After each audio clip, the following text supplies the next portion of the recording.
Alors ce matin, on va continuer notre étude sur Gédéon, une étude en survol, mais quand même, il y a des choses intéressantes qu'on peut apprendre à travers la vie de ce juge nommé Gédéon.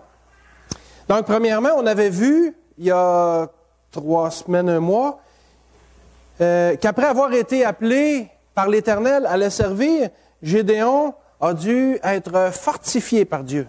On se souviendra que Gédéon avait peur, il était caché. Il était caché pour battre son blé. Gédéon se sentait incapable de faire ce que Dieu lui demandait. Alors, le Seigneur lui a dit, « Va avec cette force que tu as. » Ensuite, on avait vu qu'avant de l'envoyer combattre Madian, parce que, vous savez, Dieu, il prépare toujours ses serviteurs, ses servantes, avant de les envoyer les servir. Alors, il est apparu à Gédéon et lui dit, « Va avec cette force que tu as. » Il voulait lui donner confiance. Il a dit à Gédéon, « C'est moi qui t'envoie, inquiète-toi pas, c'est moi qui t'envoie, même si tu vois juste tes faiblesses. Je suis avec toi, c'est ça qui est important. » Ensuite, Dieu a demandé à Gédéon une entière consécration. On avait vu ça dans le 2e message, parce que on ne peut pas servir Dieu et servir Mammon en même temps. Donc, on a tous des idoles dans nos vies.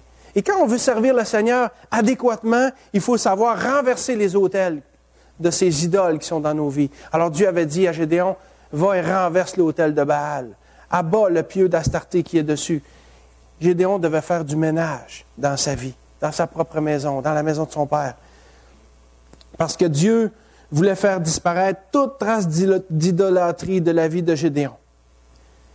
Parce que Dieu, ce qu'il veut, c'est la première place dans la vie de ceux qui le servent. Et ce matin, on continue. On va voir qu'avant de partir pour la guerre, Gédéon a maintenant besoin que Dieu lui confirme hors de tout doute son appel. Ça vous est-il déjà arrivé de douter de ce que Dieu vous demandait? Gédéon, il en doutait. Puis moi aussi. J'ai souvent des doutes, puis j'en ai eu beaucoup au début. Et j'en ai encore. Mais Gédéon, il est particulier, on va voir ça. Malgré le fait que Dieu lui montrait beaucoup de choses, avec évidence même, il doutait. Alors il a besoin, on va voir ça ce matin, que Dieu lui confirme hors de tout doute son appel. Gédéon a besoin d'être rassuré quant à la volonté de Dieu, alors il va lui demander des signes bien précis. Est-ce que Gédéon a manqué de foi en faisant cela? Est-ce que Gédéon a mal agi en mettant Dieu à l'épreuve de la sorte? Et nous, en tant que croyants aujourd'hui, est-ce qu'il nous est permis d'agir comme Gédéon en demandant au Seigneur des signes clairs pour connaître sa volonté? C'est-tu correct de faire ça? C'est-tu correct de suivre l'exemple de Gédéon? C'est ce qu'on va voir ce matin. Donc ce matin, ça va être le 3e message sur Gédéon. Et pour se remettre en contexte, on va relire quelques versets au début du chapitre 6. Donc, Juge, chapitre 6. On va lire les 6 premiers versets. Les enfants d'Israël firent ce qui déplaît à l'Éternel, et l'Éternel les livra entre les mains de Madian pendant 7 ans. La main de Madian fut puissante contre Israël. Pour échapper à Madian, les enfants d'Israël se retiraient dans les ravins des montagnes, dans les cavernes et sur les rochers fortifiés.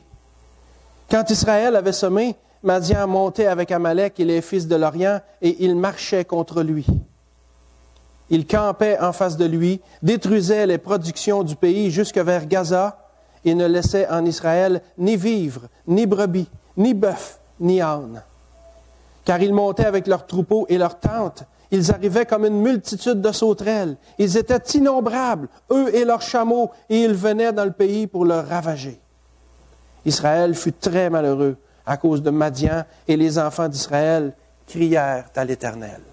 Alors ça nous remet ici en contexte de la vie du juge Gédéon. Quand Dieu a appelé Gédéon, ça faisait déjà 7 ans. Ça faisait déjà 7 ans que Madian asservissait le pays. Et Dieu avait demandé à Gédéon d'aller combattre Madian parce qu'il fallait que ça cesse. Parce que comme on a vu, les enfants d'Israël ont crié à Dieu. Ils ont désobéi, c'est pour ça qu'ils étaient rendus là. On a vu ça dans les autres messages avant. Ils ont désobéi Mais quand on désobéit, Dieu nous châtie. Mais Dieu ne nous châtie pas à perpétuité. Comme un père châtie ses enfants, il veut notre bien. Alors, à un moment donné, il nous restaure. Et là, les enfants d'Israël ont crié à l'Éternel, ils étaient prêts à être restaurés. Alors, Dieu agit. Donc, les Madianites et leurs alliés, certaines tribus nomades du désert et des alentours, avaient l'habitude de faire des incursions militaires dans le pays pour le ravager, comme on a lu, et pour s'emparer de tout ce que les enfants d'Israël possédaient. Et quand ceux-ci ont crié à Dieu, l'ange de l'Éternel, on a vu la première fois que l'ange de l'Éternel, c'était le Seigneur lui-même. Le contexte le démontrait très bien. Ce n'est pas toujours le cas dans l'Ancien Testament, mais dans ce cas-ci, c'était le Seigneur lui-même. Alors quand les enfants d'Israël ont crié à Dieu, l'ange de l'Éternel leur apparut pour envoyer Gédéon combattre Madian. Mais Gédéon, il avait peur. Gédéon avait peur. Alors Dieu l'a rassuré et l'a fortifié en lui disant au verset 14, « Va avec cette force que tu as et délivre Israël de la main de Madian. N'est-ce pas moi qui t'envoie? » Hey, c'est-tu pas rassurant ça?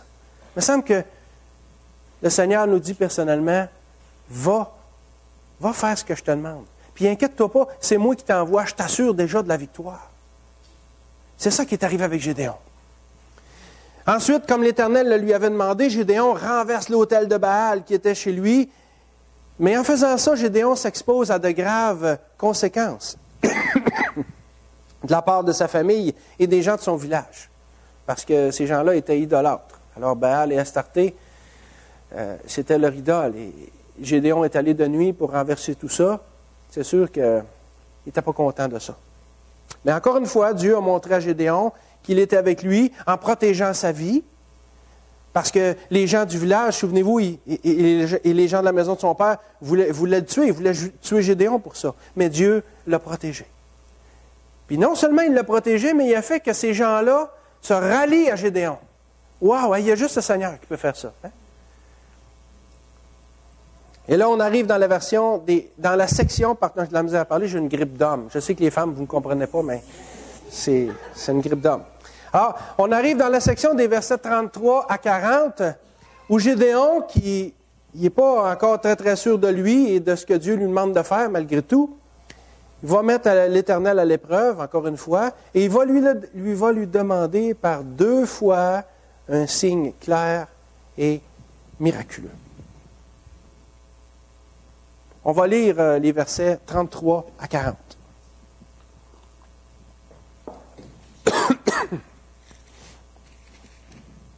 Alors, Juge 6, les versets 33 à 40.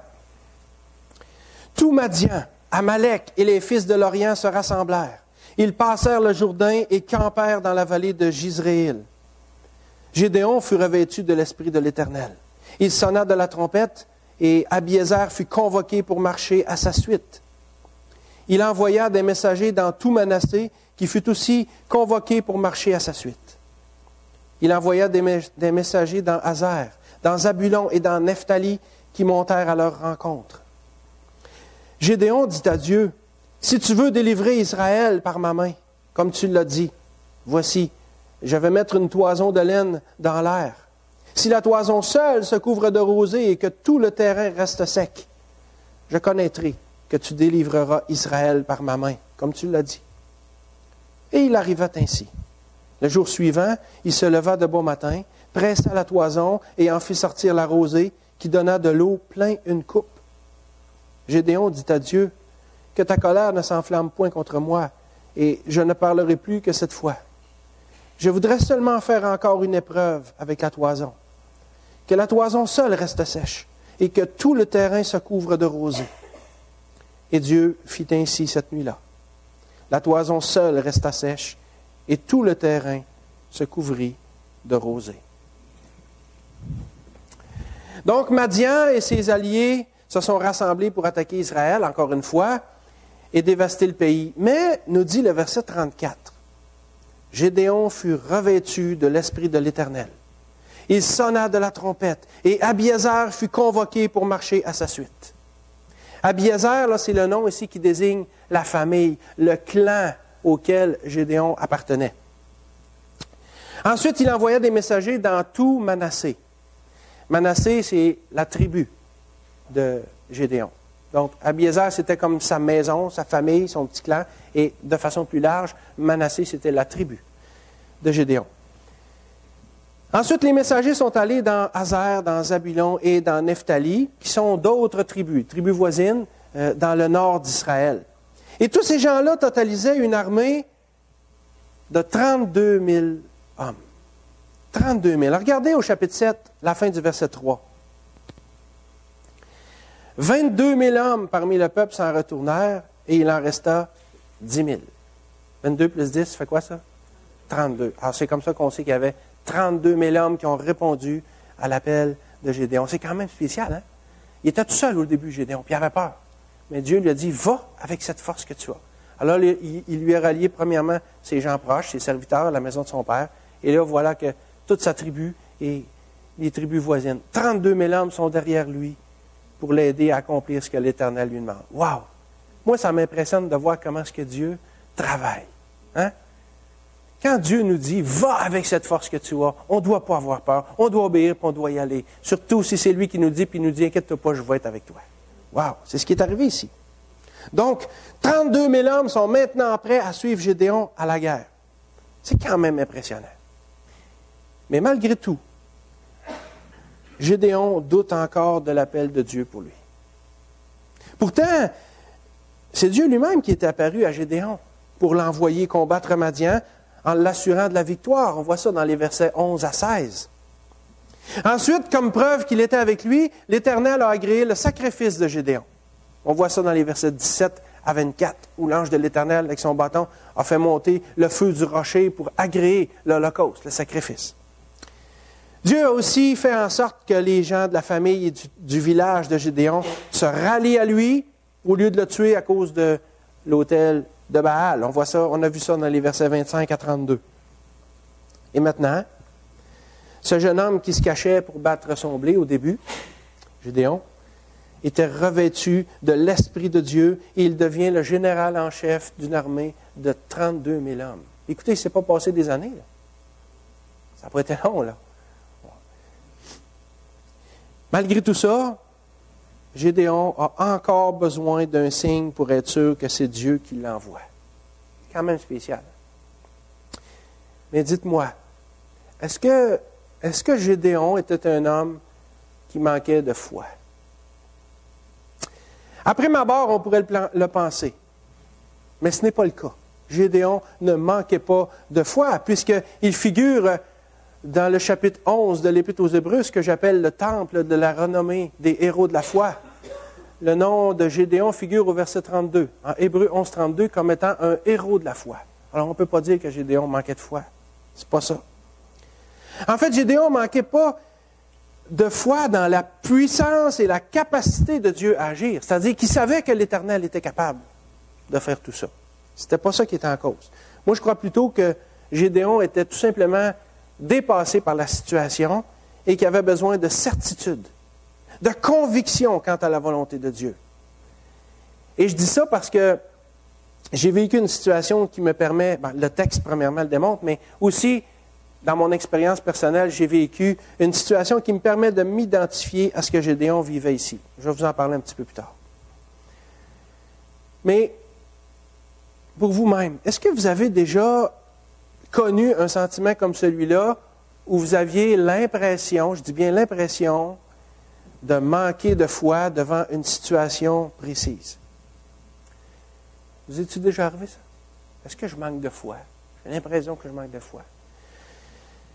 Si oui, prenez du recul et analysez la situation parce que c'est très important qu'on doive apprendre à faire la différence entre un manque de foi en Dieu et un besoin de conviction quant à la volonté de Dieu.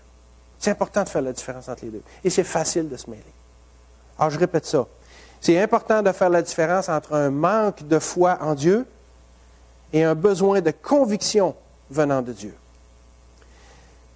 C'est important de faire la différence entre les deux parce que sinon, ça peut nous amener à vivre toutes sortes de sentiments comme la culpabilité, du doute, des sentiments de faiblesse spirituelle ou autre. Et tout ça ne serait pas nécessairement justifié. Vous savez, si on n'identifie pas le vrai problème, on n'arrive pas à la vraie solution. Alors, des fois, c'est important de prendre du recul et de dire, c'est quoi que je vis vraiment? C'est quoi qui se passe? Est-ce que je manque de foi en Dieu? Ou est-ce que, à cause de la situation, j'ai besoin de conviction venant de la part de Dieu? Gédéon, pour sa part, il y avait des doutes concernant l'action et la volonté de Dieu. On l'a vu ça dans le premier message où au verset 13, Gédéon avait dit à l'ange de l'Éternel, Juge 6,13, « Ah mon Seigneur, si l'Éternel est avec nous, pourquoi toutes ces choses nous sont-elles arrivées? Et où sont tous ces prodiges que nos pères nous racontent quand ils disent, « L'Éternel ne nous a-t-il pas fait monter hors d'Égypte? Maintenant l'Éternel nous abandonne et il nous livre entre les mains de Madian. » Ici, là, Gédéon ne manifestait pas un problème de foi dans la puissance de Dieu. Ben non, puisqu'il avait reconnu que c'était l'Éternel qui avait fait sortir ses ancêtres du pays d'Égypte avec toutes sortes de miracles et de signes et de prodiges. Gédéon croyait ce que ses pères l'avaient dit, donc il croyait dans la puissance de Dieu, mais il ne comprenait pas la situation. Il n'avait pas pris du recul pour analyser, dire comment ça se fait qu'on est accablé comme ça par Madian. Qu'est-ce qui se passe? Pourquoi est-ce que l'Éternel nous a abandonnés? Donc il ne doutait pas de Dieu. Il ne comprenait simplement pas la situation. Alors, il y avait des questions, il y avait des doutes. Et c'est quelque chose de légitime. Puis ici non plus, dans notre texte, celui de ce matin, devant les Madianites, Gédéon ne doutait pas de la puissance de Dieu, mais il se trouvait devant une situation qu'il dépassait et il avait besoin de certitude avant d'agir. Puis même si Dieu avait été on ne peut plus clair jusque-là, avec tout ce qu'on a vu de la façon que ça s'est passé, hein, l'ange de l'Éternel lui apparaît, le sacrifice et tout ça, Dieu avait été on ne peut plus clair, malgré tout, Gédéon a encore besoin d'un signe précis, clair, de la part de Dieu. Et il va le faire par le test de la toison. Soit dit en passant, une toison, c'est une peau de mouton qui a encore sa laine dessus. On va lire les versets 36 à 40. Pardon. Juge 6, 36 à 40. Gédéon dit à Dieu, « Si tu veux délivrer Israël par ma main, comme tu l'as dit, voici, je vais mettre une toison de laine dans l'air. Si la toison seule se couvre de rosée et que tout le terrain reste sec, je connaîtrai que tu délivreras Israël par ma main, comme tu l'as dit. » Et il arriva ainsi. Le jour suivant, il se leva de bon matin, pressa la toison et en fit sortir la rosée, qui donna de l'eau plein une coupe.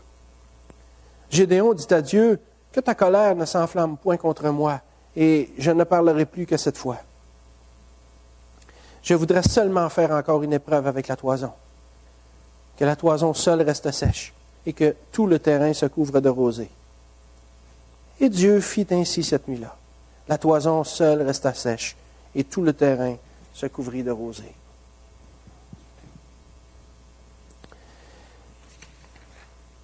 Le problème de Gédéon, c'était le doute. Pourtant, à 3 reprises, l'Éternel avait promis qu'il serait avec lui et qu'il lui accorderait la victoire. On voit ça au verset 12, 14 et 16. Mais malgré tout ça, et malgré un paquet d'évidences, Gédéon laisse le doute l'envahir. Et ça va arriver encore, même après le test de la toison. On va peut-être voir ça la prochaine fois. Ça va arriver encore. Regardez au chapitre 7, les versets 9 et 10.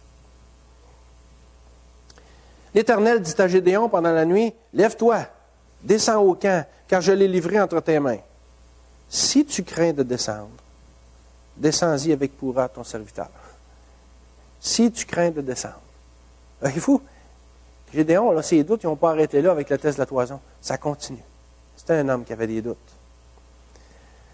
Il doute encore malgré tout. Vous savez, on dit parfois de quelqu'un qui est incrédule que c'est un Thomas. Mais je pense que ce ne serait pas faux de dire que c'est un Gédéon non plus. Hein? Parce que...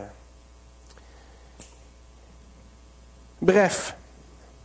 Vous savez, ce que Gédéon a fait avec la toison, c'est très souvent mal compris est mal interprété par les chrétiens. Si on parle de mettre une toison dans le but de découvrir la volonté de Dieu, on interprète mal ce passage. Je répète ça. Si on parle de mettre une toison devant le Seigneur dans le but de connaître sa volonté, on interprète mal le passage de Gédéon. Parce que Gédéon n'a pas fait ça pour connaître la volonté de Dieu. Il la connaissait, la volonté de Dieu. Dieu l'avait dit très clairement. Gédéon n'a pas fait ça pour connaître la volonté de Dieu. Il a fait ça pour obtenir une confirmation de la volonté de Dieu. Ça, c'est comme ça qu'il faut comprendre le passage. On ne doit pas mettre des toisons devant l'Éternel pour connaître sa volonté, mais pour avoir une confirmation de sa volonté. C'est comme ça qu'il faut comprendre le passage. Je vous ai déjà partagé comment Dieu nous avait appelés, Nathalie et moi, à tout quitter pour venir travailler à l'œuvre à temps plein pour le Seigneur en Abitibi. Mais, comme vous savez, tout ça n'a pas été simple. Puis je crois, je dois vous confesser que pendant 1 an et demi environ, j'agissais beaucoup comme Gédéon. J'avais besoin d'agir comme Gédéon, en mettant des toisons devant lui. Parce que j'avais besoin de la certitude de la volonté de Dieu. J'avais besoin d'être convaincu, hors de tout doute, avant de partir, que c'était bien là la volonté de Dieu. Je ne voulais pas prendre mes désirs pour des réalités, puis je ne voulais pas me prendre pour un autre, puis je ne voulais pas partir de façon inconsidérée en fonçant tête première comme des poules pas de tête. C'était pas ça.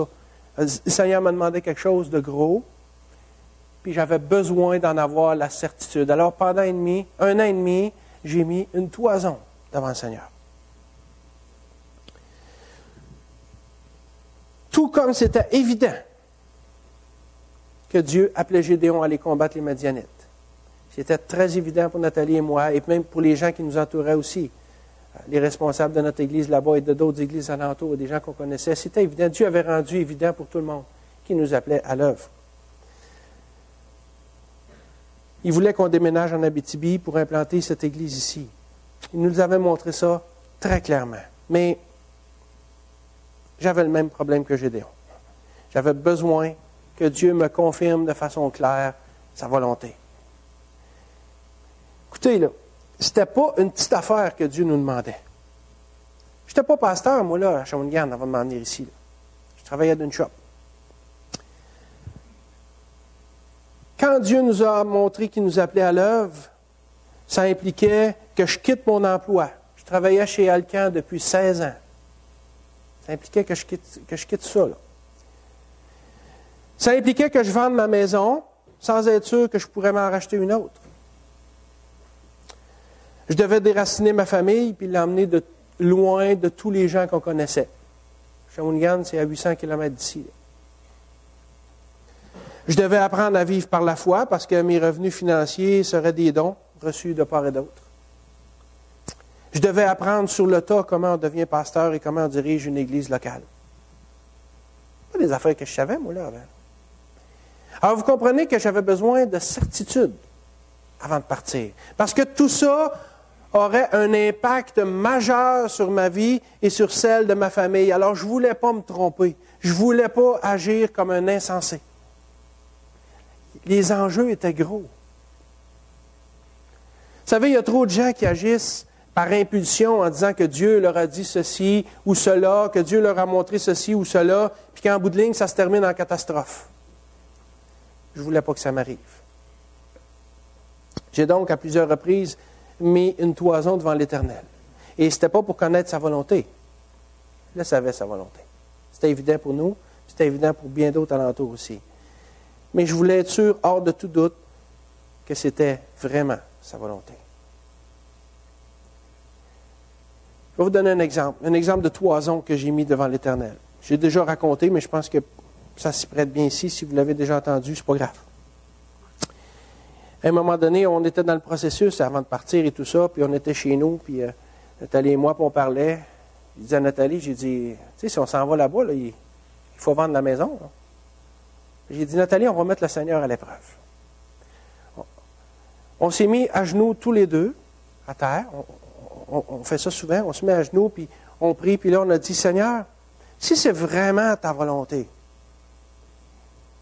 confirme-le nous on va mettre un signe devant toi. Je ne pensais pas à Gédéon dans ce temps-là, c'était pas ça que j'avais dans le dé, mais j'ai dit, Seigneur, il faut vendre la maison.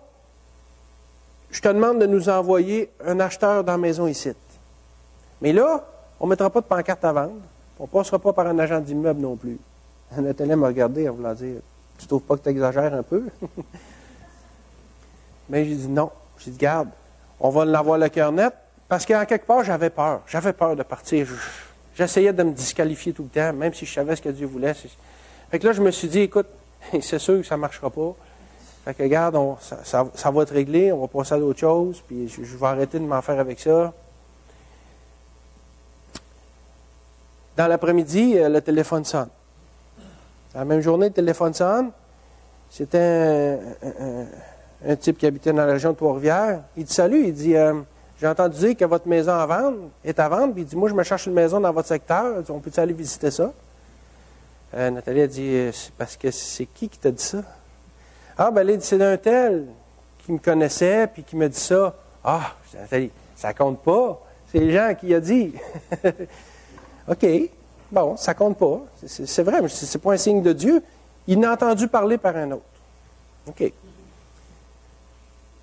Un peu plus tard, les enfants reviennent de l'école, et puis il y a une dame qui se présente à la porte, dans la même journée, là. La dame, elle se présente à la porte. Elle dit, bonjour, elle dit, je m'excuse, elle dit, j'étais l'enseignante à Kevin aujourd'hui à l'école, au primaire. Elle dit, Kevin, sa remplaçante normale était malade, alors c'est moi qui est là. Puis elle dit, j'ai entendu Kevin parler avec ses amis, que peut-être que vous étiez pour déménager. Et puis là, elle dit, moi, j'ai une de mes amies qui cherche une maison dans le coin. Fait qu'elle dit, je viens voir pour elle, je connais pas mal ses goûts. Si ça fait son affaire, je vais y en parler, puis elle va revenir voir. OK. Là, Nathalie me regardait avec un petit sourire en coin. Je dis, Nathalie, c'est parce que c'est Kevin qui en a parlé à l'école. Ça compte pas. Fait que ça reste de même. Dans la même soirée, on était en train de faire la vaisselle. Là, il faisait noir dehors. Et puis, je vois arriver des phares de voitures qui rentrent dans l'entrée. Je me souviens, j'avais mon lit à vaisselle des mains. Ben, il y a un monsieur qui frappe à la porte. Il dit, bonjour. Il dit, je m'excuse. Il dit, il riait un peu. Il dit, je m'excuse. Il dit, je veux pas avoir de l'air bizarre. Là. Puis il dit, rassure-toi, je n'ai pas l'habitude de faire ça. Là, mais il dit, ma femme et moi, on se promenait dans le quartier en auto, comme ça, tout bonnement. Il fait noir, là. Il dit, on se promenait dans le quartier, comme ça, en auto, tout bonnement, puis on trouve donc que votre maison est belle. Elle serait-tu à vendre, par hasard? Ouais, là, j'avais plus rien à dire. Je dis, OK. C'est le genre de test de toison que j'ai fait. Et je pourrais vous en compter pendant bien longtemps, des affaires de même, pendant 1 an et demi. Je vous parle de Gédéon un matin qui est plus Thomas que Thomas dans l'expression, mais je pense que je le suis encore plus que lui. Mais tout ça pour dire que on a des doutes.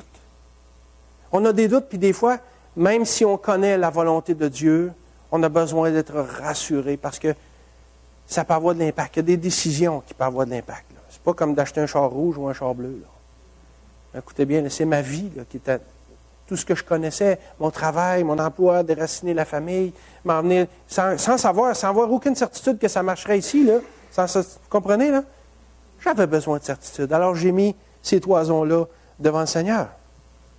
Et comme pour Gédéon, Dieu a répondu avec précision à ma requête. Maintenant, ça m'amène à une question. Le test de la toison. Je ne l'avais pas changé sur le PowerPoint, mais en fait, ça devrait être le test de la toison. Est-ce bien ou mal? Est-ce bien ou mal?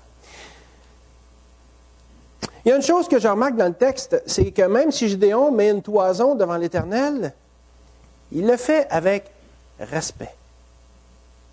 Parce qu'il est conscient que ça peut déplaire à Dieu. Regardez le verset 39. Gédéon dit à Dieu, « Que ta colère ne s'enflamme point contre moi, et je ne parlerai plus que cette fois.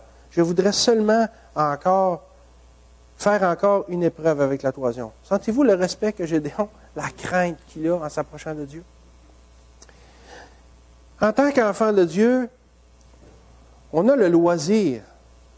On a chanté ce chant ce matin devant le trône du Très-Haut. On chante ça, puis c'est quelque chose qu'on qu'on sait, mais est-ce qu'on est vraiment conscient? Est-ce qu'on réalise vraiment dans notre vie de tous les jours qu'on a le loisir de s'approcher librement au pied du trône de la grâce pour parler avec notre Dieu sans contrainte?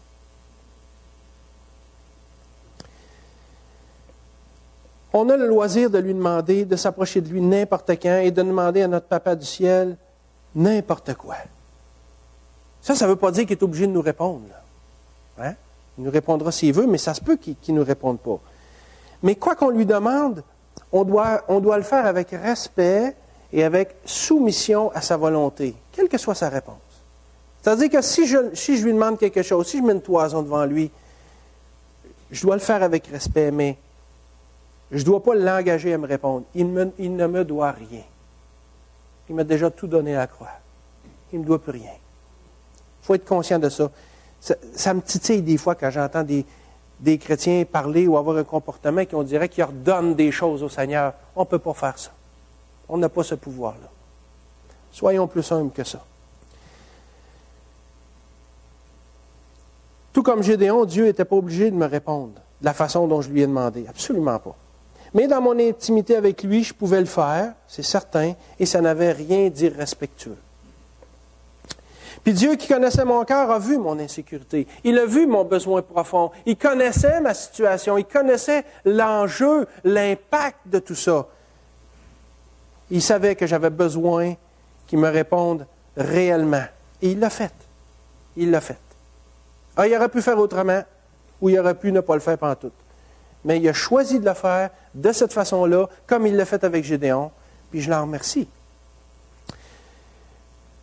Par contre, ce n'est pas parce qu'il a répondu à mon test de la toison cette fois-là qu'il va obligatoirement le faire tout le temps quand je vais lui demander. Ce n'est pas de même que ça marche. On n'a aucune autorité sur le Seigneur. Alors, faisons attention de ne pas essayer de conformer Dieu à nos attentes, parce que là, ce serait un manque de respect. Si je pense que Dieu est mon obligé, si je veux l'engager de force à quelque chose, là, je lui manque de respect. Puis je suis à côté de la traque. Donc, est-ce que Gédéon a mal agi? Et est-ce qu'il est encore permis aux croyants aujourd'hui d'agir comme Gédéon en lui demandant des signes? Je pourrais vous dire oui. Je pourrais vous dire non. Mais on va laisser parler la parole de Dieu.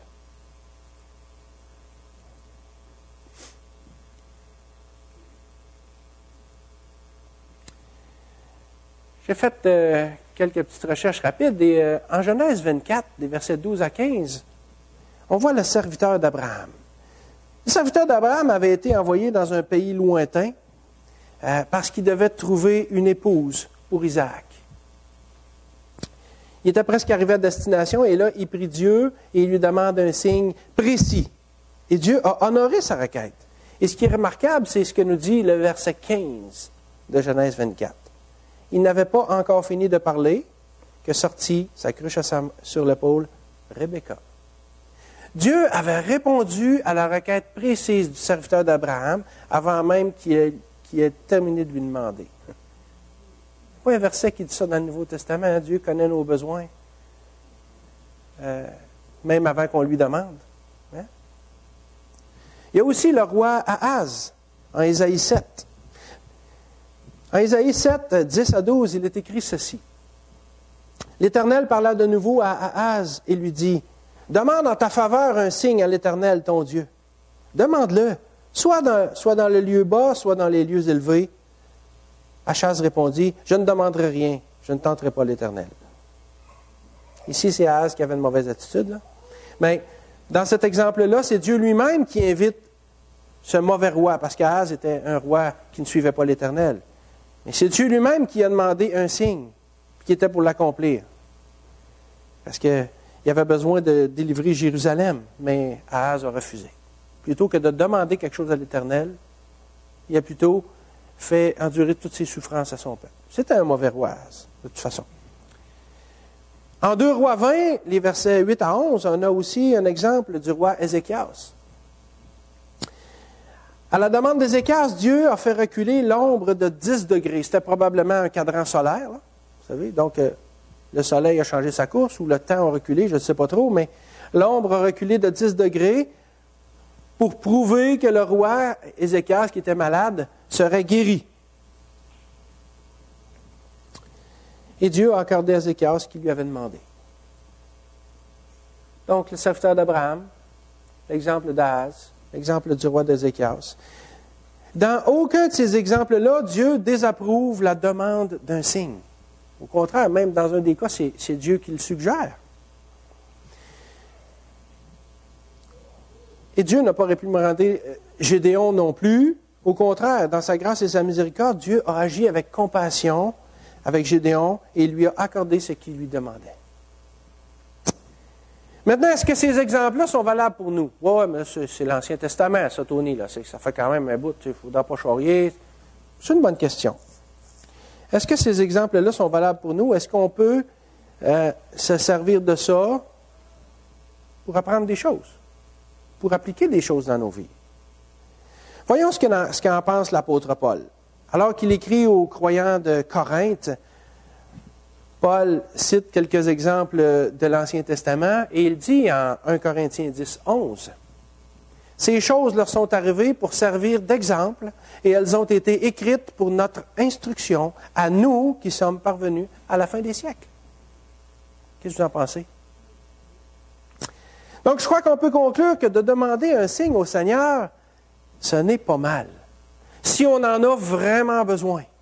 Si on en a vraiment besoin et qu'on le fait respectueusement. Et aussi qu'on n'essaie pas de conformer Dieu à nos attentes en s'imaginant qu'il est obligé de nous répondre comme s'il nous devait quelque chose.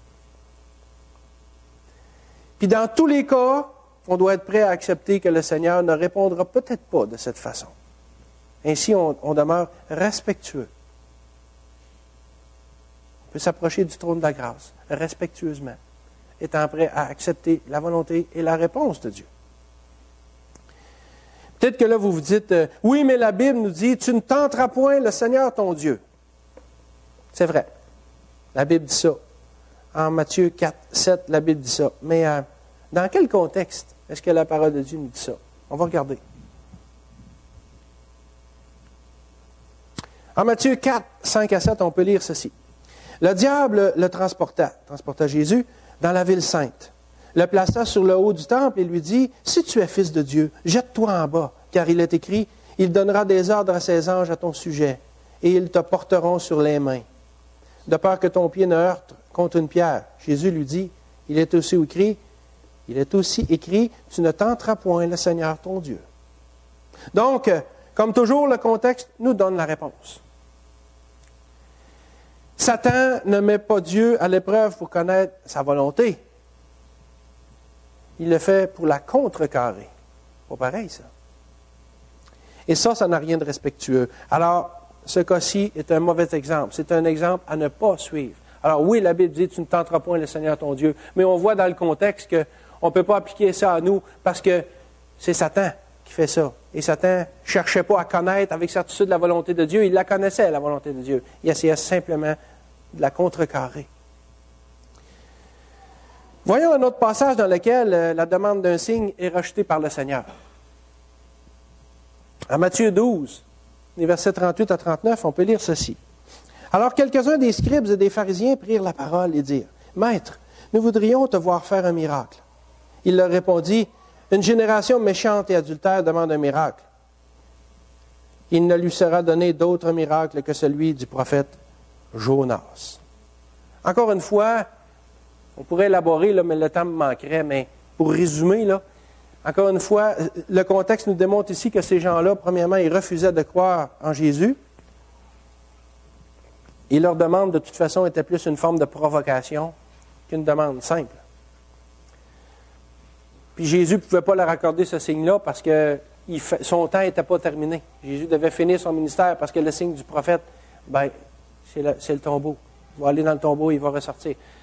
Mais ces gens-là étaient mal intentionnés. Ils étaient irrespectueux. Ils ne croyaient pas au Seigneur. Ils ne cherchaient pas à connaître la volonté de Dieu, mais ils essayaient de mettre le Seigneur dans le trouble. Ça, c'était une autre affaire, mais ça n'a pas marché. Bref.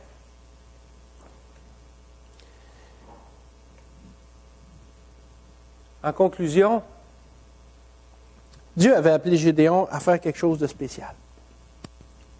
Puis Gédéon avait besoin de certitude.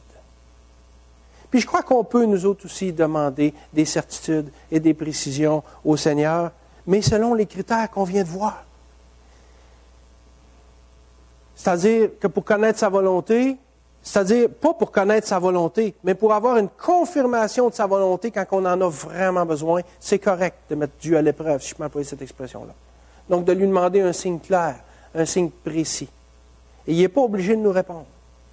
Mais il peut le faire s'il veut le faire. S'il juge dans sa sagesse qu'il doit le faire, il va le faire.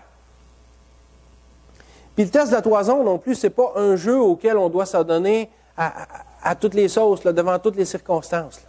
C'est pas ça, c'est pas de ça que je parle, c'est pas de ça qu'il s'agit non plus.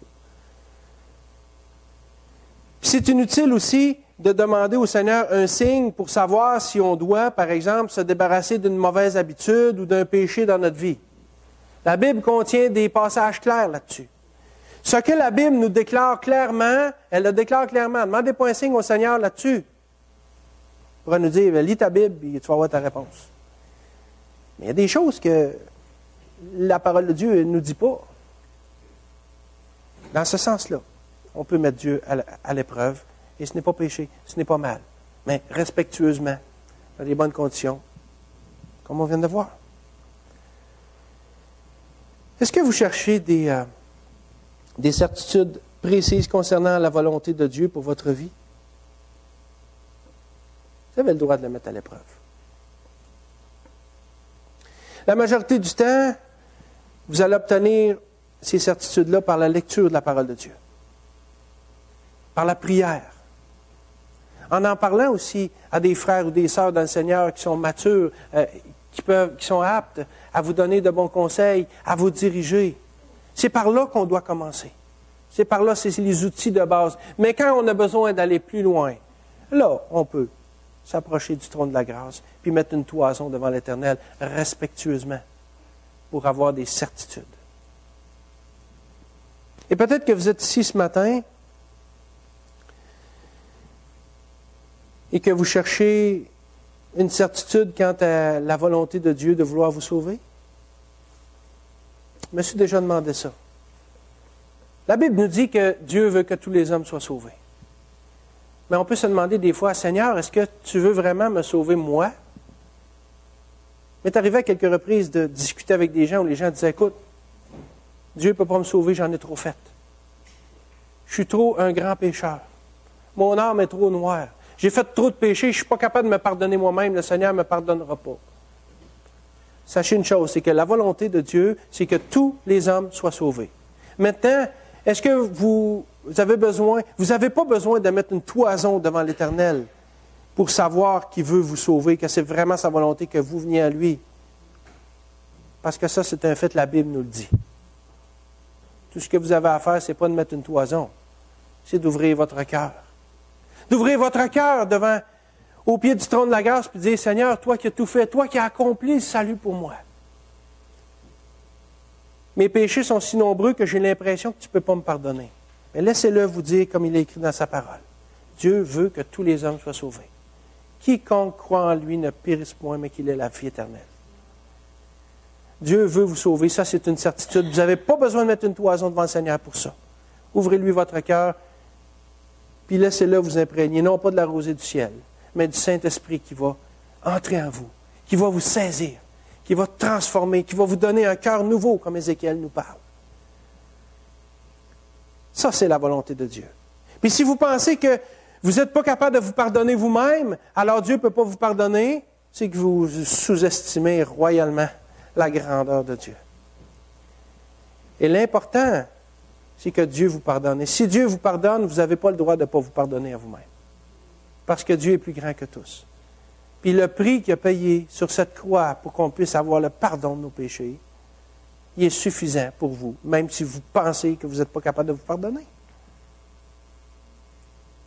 Le plus beau test de la toison qu'on peut avoir dans nos vies à tous, c'est celui de la croix. Où Jésus, sur cette croix, a été étendu là, a été exposé là, pour nous montrer la volonté de Dieu et nous en donner la certitude La preuve, c'est que Jésus a porté nos péchés sur cette croix, mais qu'il est ressuscité. Et ça prouve que nos péchés ont été pardonnés de Dieu. Si Jésus n'était pas ressuscité, notre foi ne reposerait sur absolument rien. Mais Jésus est ressuscité des morts. C'est la confirmation que nos péchés sont pardonnés. Alors cette toison, on peut prendre l'image qui est la croix de Jésus. Si vous voulez vous en servir, servez-vous-en ce matin pour vous dire, Seigneur, c'est-tu vraiment ta volonté que je sois sauvé? Le Seigneur va vous dire, oui, je suis mort pour toi. Viens à moi simplement.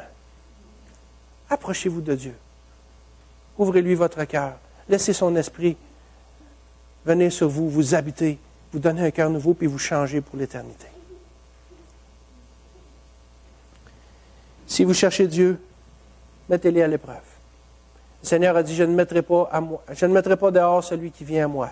Il a dit aussi, vous me chercherez, vous me trouverez, si vous me cherchez de tout votre cœur. Si vous avez besoin de mettre une toison devant le Seigneur, faites-le. Mais, quand il vous aura répondu, agissez en conséquence. Que ce soit pour la volonté, sa volonté dans votre vie si vous êtes déjà un enfant de Dieu, ou sa volonté concernant le fait qu'il veut que vous deveniez un enfant de Dieu. C'est à vous que ça appartient ce matin. Prions.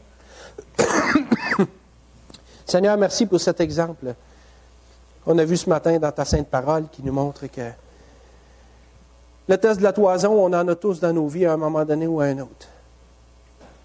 Seigneur, merci parce que, premièrement, tu nous révèles ta volonté à travers ta parole, à travers la relation intime qu'on a avec toi.